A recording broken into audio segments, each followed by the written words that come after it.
Hello students, how are you? I hope you all are doing good.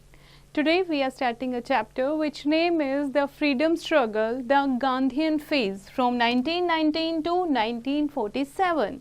So what we will study in this chapter about the Revolt Act, the Jallianwala Bagh massacre and the non-cooperation movement, revolutionaries, Simon Commission, civil disobedience movement, Indian National Army and India becomes free. Mahatma Gandhi was one of the most influential leaders of modern times, and the freedom movement was greatly influenced by Mahatma Gandhi and his unique method. For his contribution to the freedom movement, he is called the father of the nation. Mahatma Gandhi का बहुत बड़ा योगदान रहा है India को आज़ादी दिलाने में. इन्हीं कॉन्ट्रीब्यूशंस के कारण इनको सम्मान के साथ फादर ऑफ द नेशन कहा जाता है. रविंद्रनाथ टैगोर नेम्ड हिम महात्मा और the great soul, and this is the name by which Gandhi ji is remembered throughout the world. Rabindranath Tagore ने इनको महात्मा कहा, महात्मा गांधी. महात्मा मीन्स ग्रेट सोल, जिनको पूरी दुनिया इस नाम से याद करती है. Now let us know more about the Indian national movement in which Gandhi played a major role. Mohandas Karamchand Gandhi, पूरा नाम क्या था इनका? मोहनदास करमचंद गांधी. इनका जन्म हुआ था 1869 में पोरबंदर, गुजरात में. इंग्लैंड में इन्होंने लॉ की पढ़ाई की थी. 22 साल ये साउथ अफ्रीका में रहे, उसकी प्रैक्टिस की. He was shocked to see the humiliation that Indians suffered in South Africa. वहाँ पर ये देखकर शौक हो गए कि इंडिया के जो लोग हैं वो कितनी ज़्यादा ह्यूमिलेशन सफ़र कर रहे हैं साउथ अफ्रीका में. He too was humiliated on some occasions. उनके खुद के भी काफ़ी इंसल्ट की गई काफ़ी ओकेजन्स पर साउथ अफ्रीका में. Gandhi ji came to India and became an important part of the Indian National Congress. He was saddened by the treatment the lower caste got from the upper caste. उन्हें बहुत दुख होता था ये देखकर कि जो अपर कास्ट के लोग हैं वो लोअर कास्ट को कितना डिस्क्रिमिनेट करते हैं. वो चाहते थे कि सब लोग धर्म से हटकर, जेंडर से हटकर, कास्ट से हटकर एक साथ खड़े हों. Only then would India win freedom. और यही यूनाइटेड की जब भावना आएगी, एकता की भावना आएगी, तभी इंडिया को आज़ादी मिल सकती है. Since the majority of the Indians was poor, he gave up all his luxuries and started living a simple life. India में ज़्यादातर लोग गरीब थे. वो देखकर इन्होंने क्या किया, अपनी सारी लग्जरी चीज़ें त्याग दी और एक सिंपल लाइफ जीना शुरू किया. He weaved cloth on the चरखा or the spinning wheel and requested Indians to wear only khadi or homespun cloth. खुद भी खादी के कपड़े पहनते थे और लोगों को भी इन्होंने रिक्वेस्ट किया कि वो खादी के बने हुए कपड़े पहने. He set an example by living with those who were called untouchable. जिनको अनटचेबल कहा जाता था, जो लो कास्ट के लोग थे, उनके साथ ही रहे. उनको एक अलग नाम दिया, दैट इज हरिजन्स. हरिजन यानी सब लोग भगवान के हैं, चिल्ड्रन ऑफ गॉड. ठीक है. He impressed upon the people that the way to get freedom from the British was non violence and non cooperation और सत्याग्रह. दो चीज़ों से ये चलते थे. ये चाहते थे कि एक तो नॉन वायलेंस हो, कोई दंगा फसाद नहीं चाहिए. ठीक है.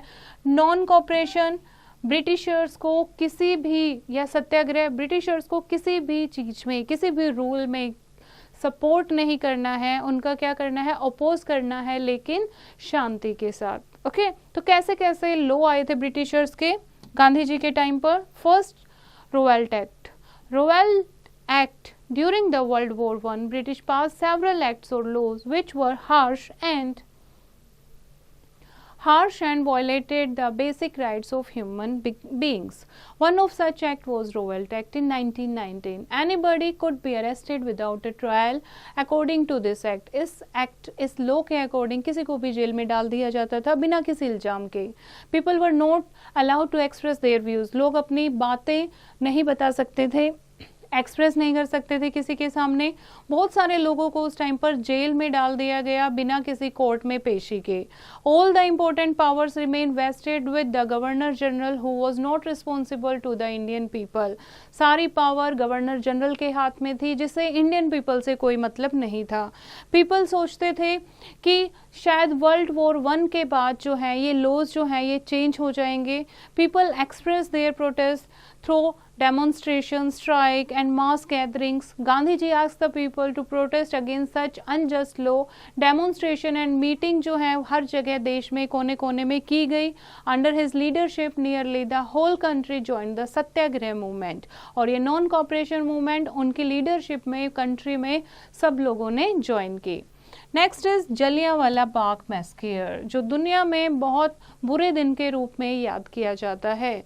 इसमें क्या हुआ था, जलियांवाला बाग इंसिडेंट जो था, एक ब्रिटिश ऑफिसर जिसका नाम था जनरल डायर, उसने क्या कर रखा था, सारी इंडियन मीटिंग जो है, प्रोसेशन जो है वो बैन कर रखी थी अमृतसर में।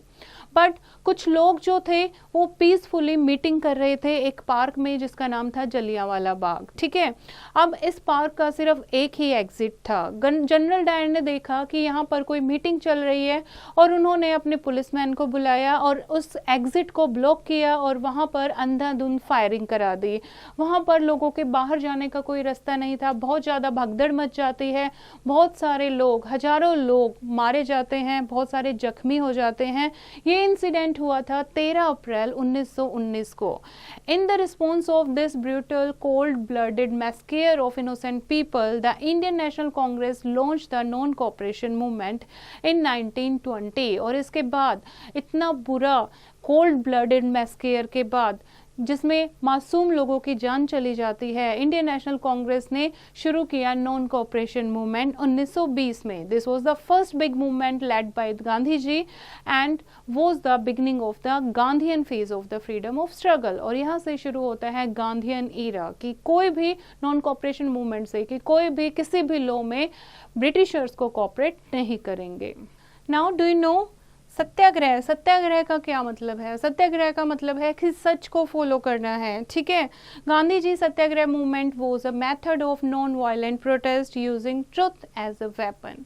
Next is the non cooperation movement. अब इस मैस्केयर के बाद, जलियांवाला बाग मैस्केयर के बाद नॉन कॉपरेशन मूवमेंट जो है वो शुरू होता है। That was a non violent protest movement and the followed the method of satyagraha. It was launched by Gandhi ji on 1920। कब शुरू होता है ये? 1920 में, गांधी जी की लीडरशिप में।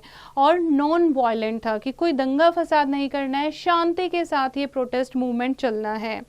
The ultimate goal was to attain freedom by peaceful means. Thousands of Indians joined this movement. Students boycotted British-run schools and colleges, and lawyers boycotted courts. People picketed in front of shops selling British-made goods and asked people to buy Swadeshi or Indian-made good instead, and picketing involved protesting outside the entrance of a factory or shop in order to stop work, कि कोई भी Britishers की factories में काम नहीं करेगा, India में बनी हुई चीज़ें यूज़ करेगा। Elections and government functions were boycotted and titles and honours given by the British were returned. जो भी ब्रिटिशर्स ने कोई ऑनर और टाइटल दिया था इंडियन पीपल को, उन्होंने सब वापस कर दिया। यानी ब्रिटिशर्स के हमें कोई चीज़ नहीं चाहिए, सीधी सी चीज़ है। ठीक है, notable among the protester was Rabindranath Tagore, जिनको नाइटहुड का एक क्या मिला था, ऑनर मिला था, टाइटल मिला था, उन्होंने भी ब्रिटिशर्स ने दिया था 1915 में, रविंद्रनाथ टैगोर ने वो वापस कर दिया। हाउएवर इन 1922 में क्या हुआ, कुछ लोग जो हैं उन्होंने चोरी चोरा में यूपी में वायलेंट कर दिया, 22 पुलिसमैन को मार दिया, एक चौकी पर हमला कर दिया जिसमें 22 पुलिसमैन मारे गए। गांधी जी इन्होंने ऑफ द मूवमेंट का नाम दिया क्योंकि इनका क्या था, नॉन वायलेंट, कि कोई दंगा लड़ाई नहीं करनी है, शांति के साथ ये कॉपरेशन कॉपरेशन मूवमेंट करना है। कुछ पीपल जो थे ये इससे unhappy with the decision. Some people were very unhappy with the decision. They felt that the movement had gained in strength and would be very successful. कुछ लोगों को लग रहा था कि मूवमेंट बहुत सक्सेसफुल हो सकता था।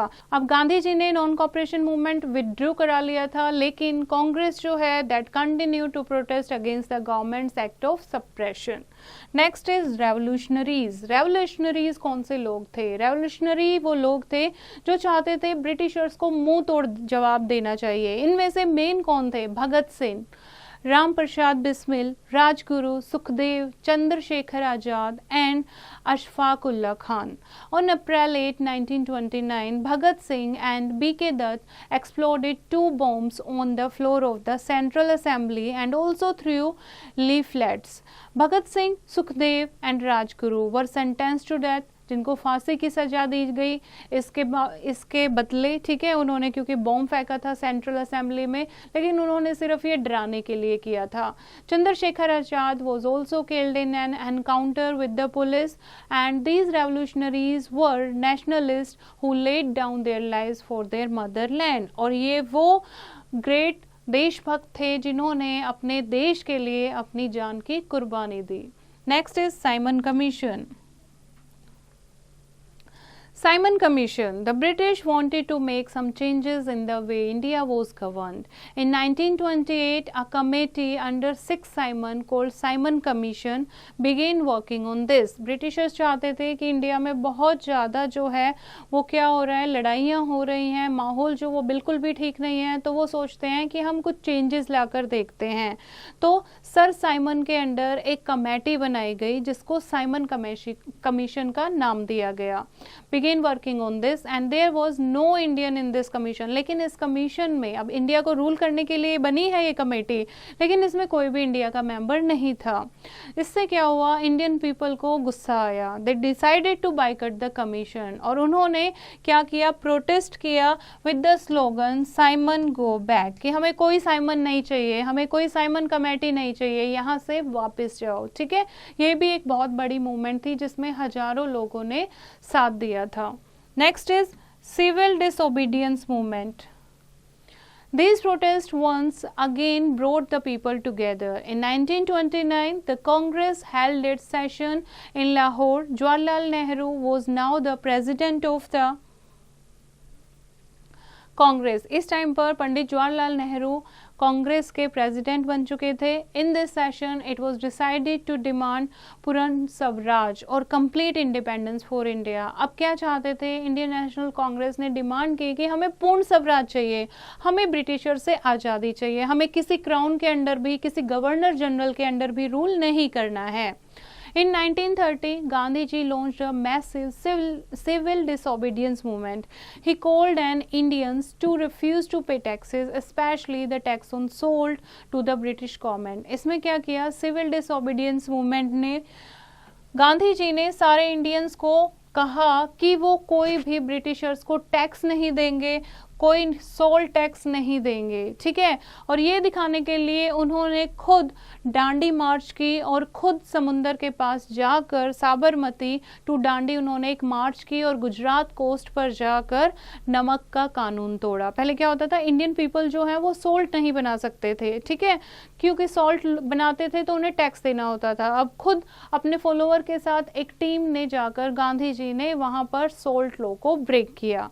This was an open defence of the British, और ये खुले में ब्रिटिशर्स का क्या था? अपोज करना था, उनकी अपोजिशन थी, उनकी हार थी। Okay, now the movement saw a lot of mass participation by women, students, landowners, peasants, etc.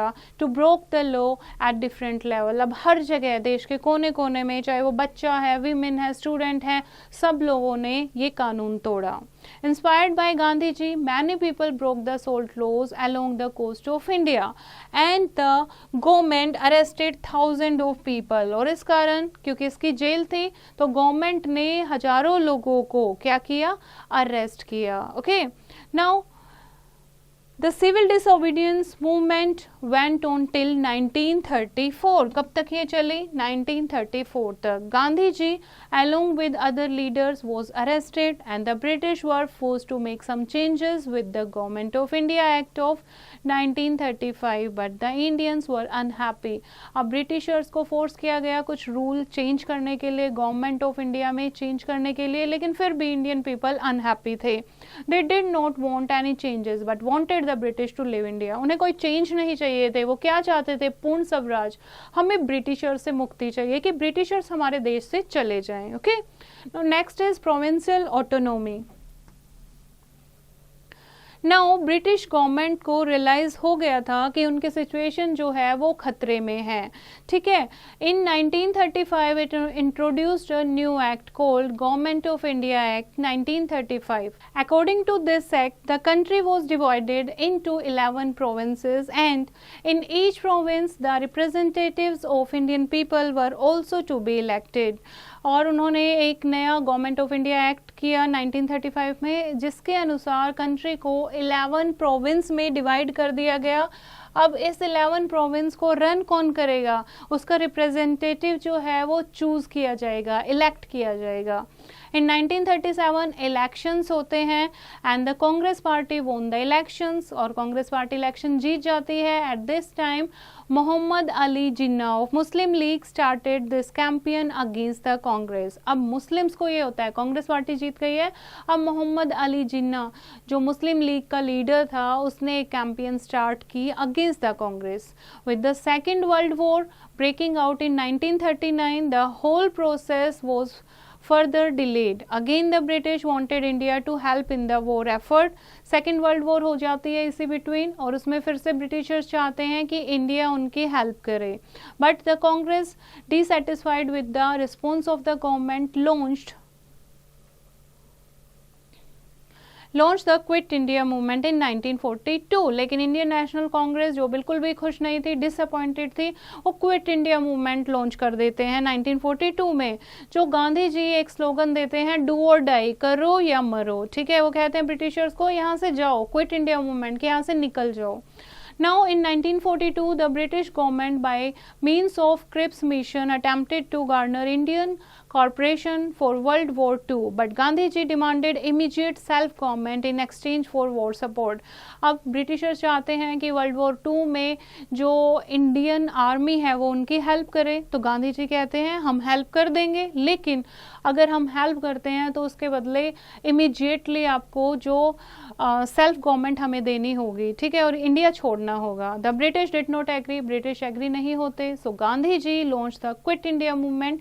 The movement caught on like wildfire and the British were asked to leave Indian soul. और पूरे देश के कोने कोने से सब लोग quit India का नारा लगा रहे थे और ब्रिटिशर्स को इंडिया छोड़ना पड़ा. Next is Indian national army. 1943 में नेताजी सुभाष चंद्र बोस जापान जाते हैं और जापान में एक अपनी आज़ाद हिंद फौज बनाते हैं. But with the surrender of Japan his army was defeated by the British. Bose was reportedly killed in a plane crash in 1945. Now next is India becomes free. India free कैसे हुई? By the time of world war 2 ended in 1945 the British realise that they could not no longer keep the Indians in their control. अब Britishers को realise हो गया था quit India movement के बाद कि इंडियन अब उनके कंट्रोल में नहीं रहे हैं. क्विट इंडिया मूवमेंट और जो इंडियन नेशनल आर्मी है उन्होंने पूरे तरीके से ब्रिटिशर्स को हिला दिया था. They agreed to move out of India and started discussions with the Congress and the Muslim League. The divide and rule policy जो ब्रिटिशर्स की हमेशा से चलती आई है वो फिर से सक्सेसफुल हुई, और उस टाइम पर उन्होंने इंडिया छोड़ते छोड़ते हिंदू और मुस्लिम को अलग कर दिया. एक हिंदुस्तान, एक पाकिस्तान, दो लीग में डिवाइड कर दिया. मुस्लिम लीग के leader Jinnah demanded a separate nation for the Muslim. Gandhi ji was against the division of India. India got her independence on 15 August 1947. अब इंडिया को आज़ादी तो मिल गई, लेकिन अब आज़ाद होते होते दो नेशन बन गए थे, एक इंडिया और एक पाकिस्तान, जिनसे गांधी जी का दिल बहुत टूट गया था. His dream for a united India had been shattered. और यहाँ पर जो पूरे इंडिया को एक साथ लाना चाहते थे वो ड्रीम उनकी खत्म हो गई. लेकिन फिर भी India got independence on 15 August 1947. Now let us recall the chapter. The non-cooperation movement was launched after the Jallianwala Bagh massacre. The non-cooperation movement was stopped after the Chori Chora incident. Revolutionaries were willing to sacrifice their lives for the country. The Dandi March marked the beginning of the civil disobedience movement, and India became a free country on 15 August on 1947. So this is the chapter, bachche. I hope you have understood the chapter. You have to read it once again and do the practice of exercise yourself.